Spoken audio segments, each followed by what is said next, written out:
What's up, residents? So today we have another special video where you're going to hear us talking, and this time we have I guess you're a new guest on the channel. You've been here before, but in a very small cameo role you once did for me. Everyone, welcome Nate to the channel. Nate, go ahead, introduce yourself, tell all the good folk everybody. What you do. I am Nate from Half-Baked Fantasy, a channel that primarily focuses on geek culture and toys, collectibles, comics, all that stuff that us introverts love. Mm-hmm. Yeah, you also sell toys and stuff too, don't you? I do. That is our side hustle. My wife and I sell toys at conventions and on e-commerce. It's something that we've built together and we've very much enjoyed. It's nice to have ownership over something, but needless to say, that has been a bit of a problem the last year with the lack of I'm Alistair. I'm Nate's wife. Well, that happens, but hey, that's Al. No, but we actually wife. introduced each other in G-Fest a few years back, and I bought a Transformer from Nate. Ah, yes. And he's still here. And that Transformer was Shadow Panther. Yes. From the Beast Wars line. Oh my gosh, yes it was. It was because it was the only one I brought, and upon giving it to you, not knowing who you were, except that you were from across the pond, I offered you a shot of fruity sake. I believe it was peach. I'm not a fan of peach, but it was pretty good. I'm still waiting for my shot, Nate. Yeah, I'll mail you one, man. There we go. Mail the sake through the mail. All right. Well, you'll be able to find out whatever you want to about Nate and his figure business. If you guys ever wanted to get some kaiju collectibles, we'll put links and details about that down below.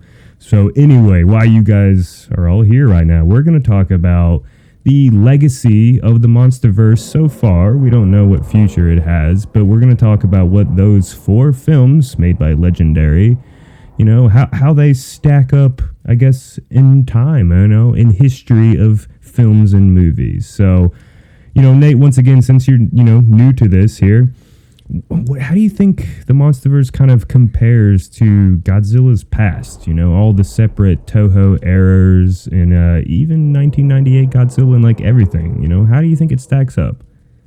Well, from an overall generalist perspective, it succeeded.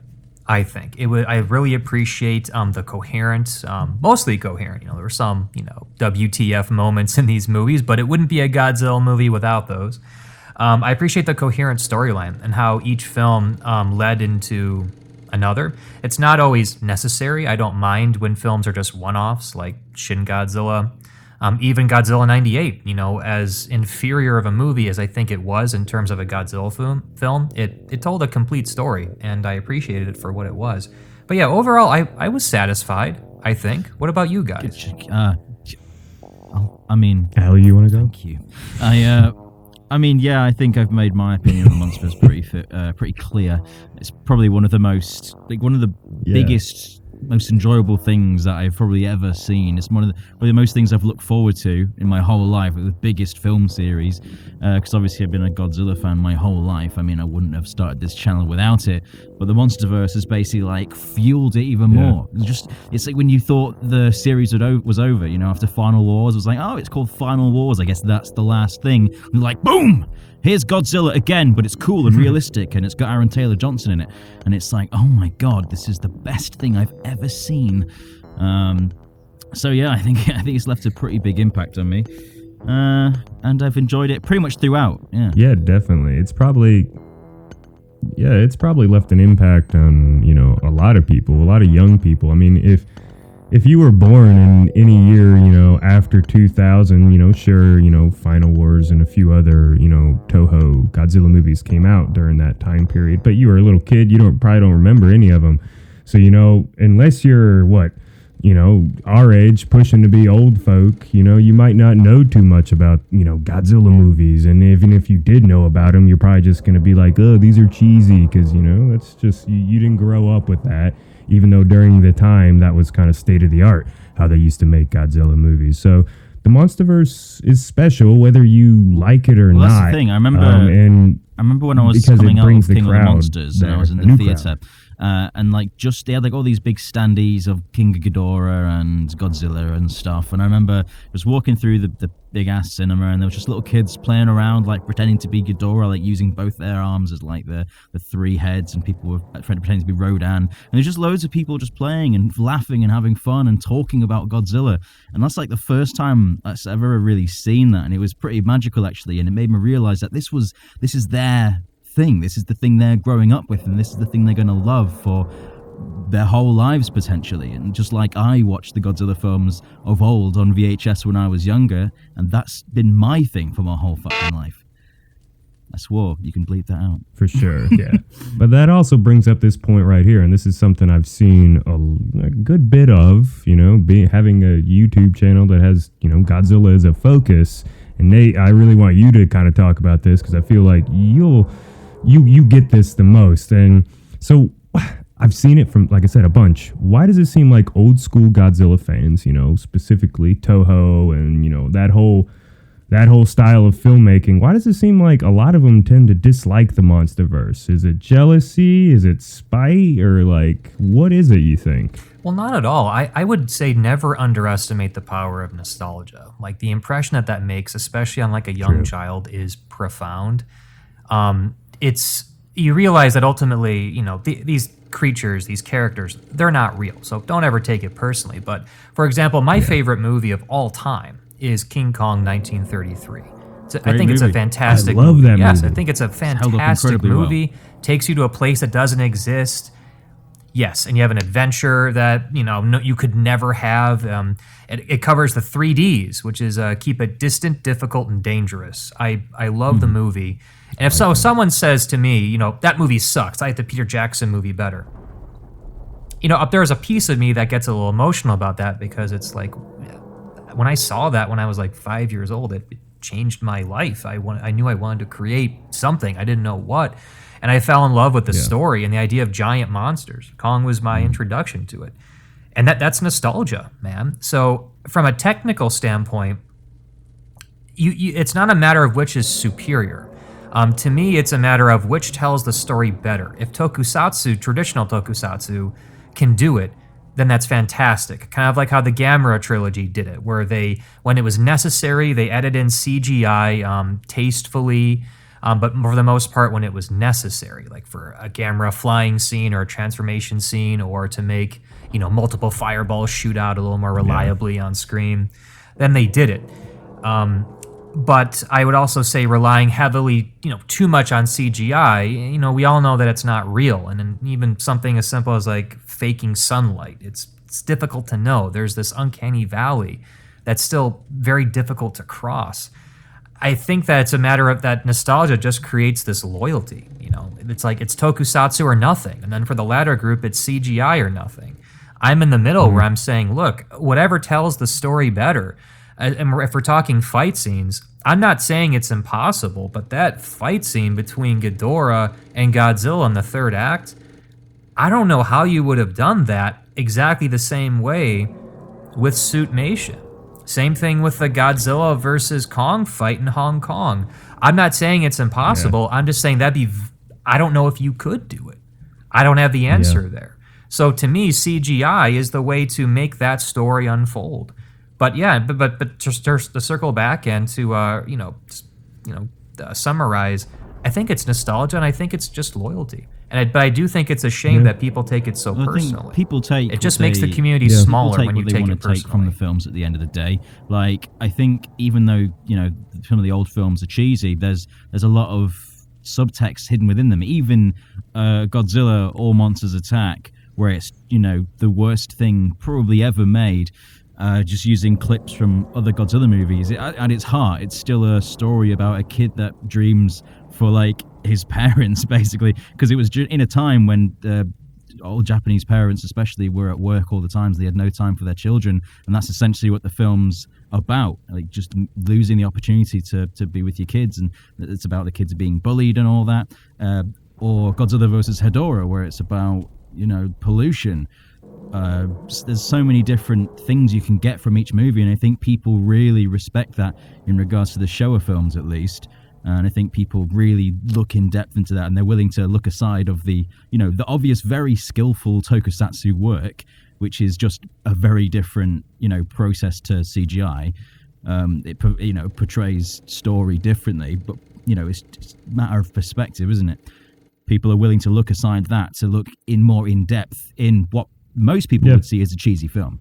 No, yeah, and that's pretty much a good way to sum that up, guys. So, heck yeah, in that regard. And, it just makes me kind of think, you brought up the original King Kong, Nate.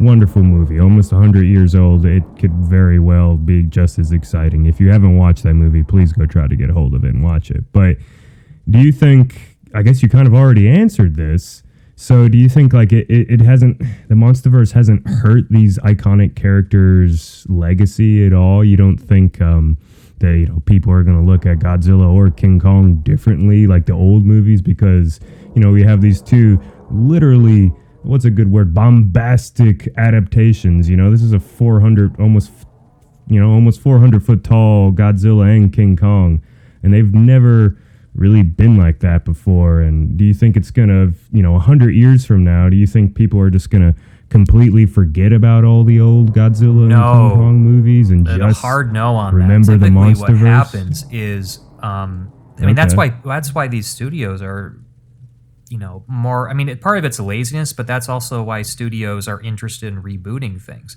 If you own that property, and let's say, like what you were saying, we've got this property that's almost 100 years old now. We're not far off from that.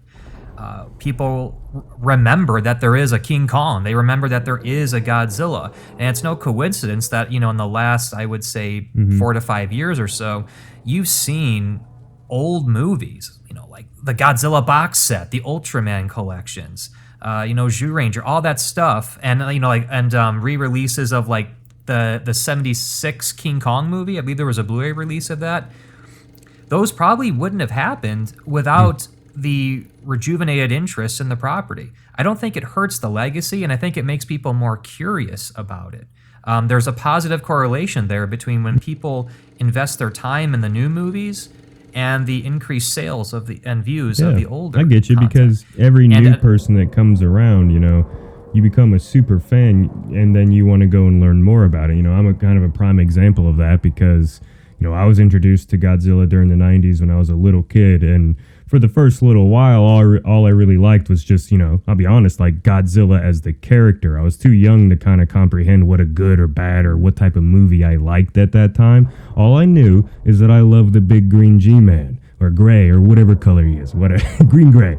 But and it that love and interest, peaked over the last 20 some years, and now I've gone back and fully kind of educated myself on the movies as a whole, not just Godzilla as the epic monster that I always loved. So I get what you're saying, and I totally like that. I think there is a second part to that. Accurate, though, there is a second they'll live on forever.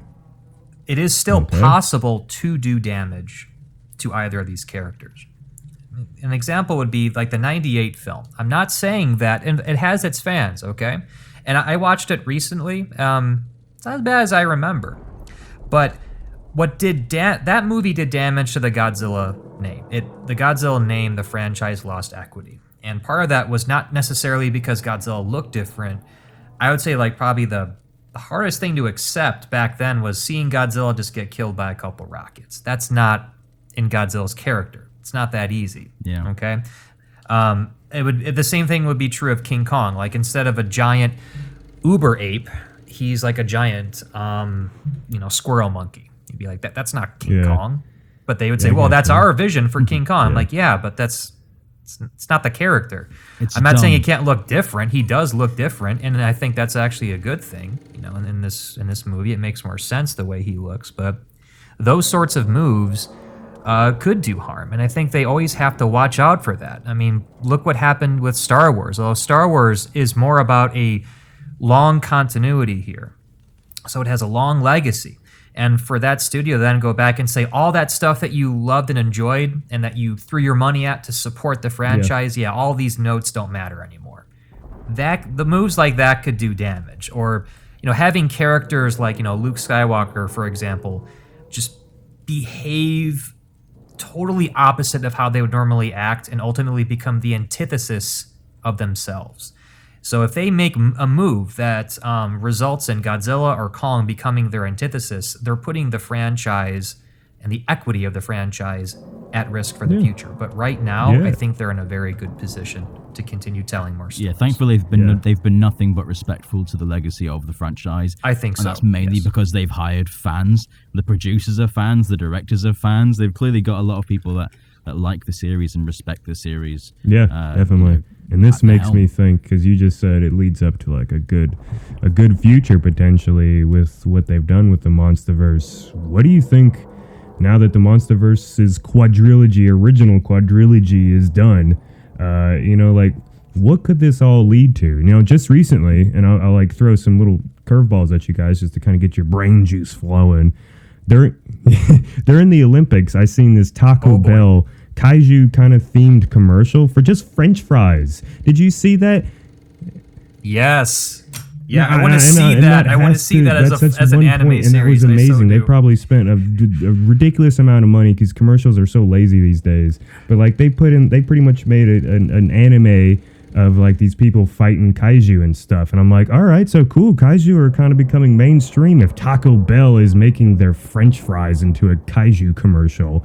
And then even more recently, everyone, or at least a lot of you probably have either heard of or watched the new Suicide Squad that just came out on HBO Max. There's a whole freaking kaiju joke at the whole last act of the movie, and it's hilarious. And it's just funny because, I'm over here, we're making these kaiju videos, and then all of a sudden, like, there's a mainstream movie that's cracking jokes, like, I haven't seen that before. You don't normally see a superhero movie go and be like, whoa, kaiju, and like it's like a cheesy joke, but like it was just like, I don't know, it like kind of made me chuckle and kind of smile and feel all warm and giggly inside that like maybe the MonsterVerse has kind of brought kaiju and big monsters more into the mainstream. So where do you think it could all lead to now? Like it's pretty much open. I think it could lead to maybe them actually using the term kaiju in the MonsterVerse because they just don't use it. I think they did. I think it was in passing more so, but it wasn't a term of endearment in the movie. As far as where it goes, that's up to the writers. The writer and the editor is God in this universe, and it also depends on if Toho wants to lease out any more of their properties. But after they concluded with Godzilla and Kong, they built a world in terms of the center of the earth. So, love it or hate it, that's a plot point that you can expand upon. They've made it abundantly clear that there are numerous, giant monsters running around. And they've also blatantly said that Ghidorah is an alien. So we have a world within a world.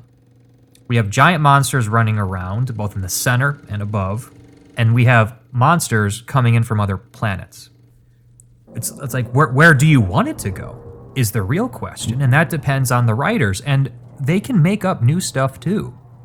They don't have to it's keep also going. Like a question of what are people wanting? Do people want more of these films? Like I think they've already kind of peaked themselves at Godzilla vs. Kong by taking two of the biggest names in monster history. Like, where else could they go? Godzilla versus Gamera, maybe? But Americans don't really care about Gamera. I've got plenty of ideas for where they could go in the Hollow Earth, even some without humans almost entirely. So if they want to, they could probably go more experimental now if they wanted to. But I guess, like you're saying, it depends if they want to do it with or without Godzilla. That's true, and I think that fans seem to be open to that. Godzilla can be a point that you lead up to. He doesn't always have to be on screen. I think King Kong proved himself to be the most relatable of the two characters. It's difficult to relate to, a lizard, but we can relate to a giant hominid that, speaks in sign. That was really interesting. And Kong Skull Island, it was a good film, I thought. And now we have Kong as like the king of Hollow Earth, getting back to his roots and all of that. I think the easiest place to start, both from a financial standpoint, because they don't need to pay anybody necessarily, and from a story standpoint, would be to jump off with Kong. kickstart something else. We have no idea what the true expanse of the Hollow Earth is. It looks like this is a new generation for humanity as well. And I think that would be a good place to start. What do you guys think?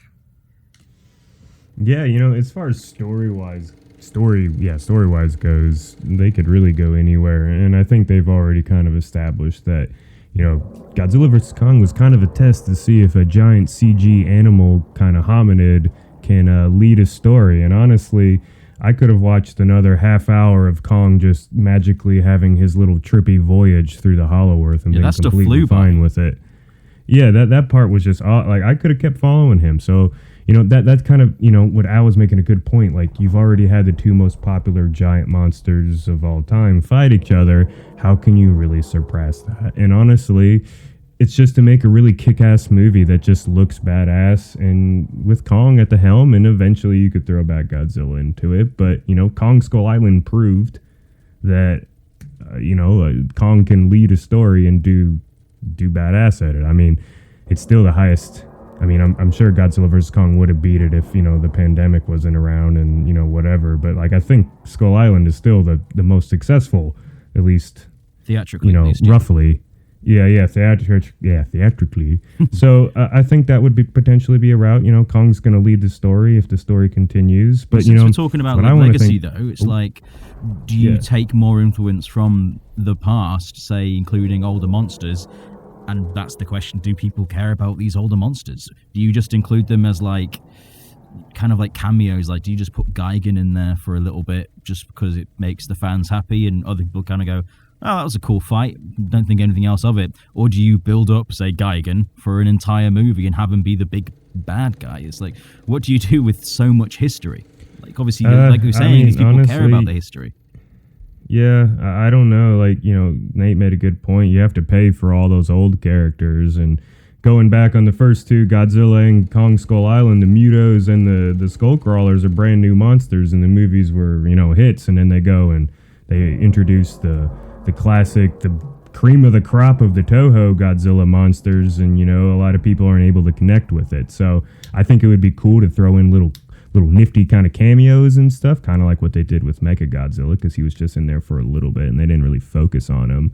But I think realistically, they could just create their own monsters, and just as long as it's enjoyable and a good time, I feel like, that's going to help their cause. And whenever we get this Kong Skull Island sort of anime, Castlevania, cartoon, whatever you want to call it, show coming out, like, we'll be able to see much more of where they could kind of go from there. I know recently one of the writers for the MonsterVerse, or at least Godzilla vs. Kong, is, he's just doing the classic kind of, well, there's lots of talks going on in the background. Whether he's just saying that or not is up to be determined. But they're thinking, and they're going to be doing some cool stuff. I don't know if it's going to be another big time movie anytime soon, but we're going to get a couple animated series at least, and maybe we'll get a video game and more comics. But I guess ultimately the end goal is another movie, and we'll see where it happens there. I think it's going to happen. We may have to wait some time. Whatever they do, I really hope they stay away from like humanoid aliens. I really hope we don't regress back to that. The zillions. Yeah, the whole alien thing would be kind of, cool aliens, like some like Independence Day style aliens would be like cool, where it's just like kind of threatening. But if it's just like, we come from the planet Zero, yeah, I don't know how that would work. But that's just from a different era of movies, so I don't even know if they would. I don't know, man. The Kilaaks were pretty awesome, I thought, with their silver dresses, and they live in bubbles, and they turn into rocks. They destroy monsters when they dehydrate or whatever. Yeah. Do you reckon they just ran out of budget? What we've got these rocks. Just put them there. But don't you want to see like you don't want to see an alien wearing like, I don't know, like the equivalent of like a silver space tuxedo, sipping on wine and smoking a cigar while he watches Tokyo be destroyed? You don't want to see that again?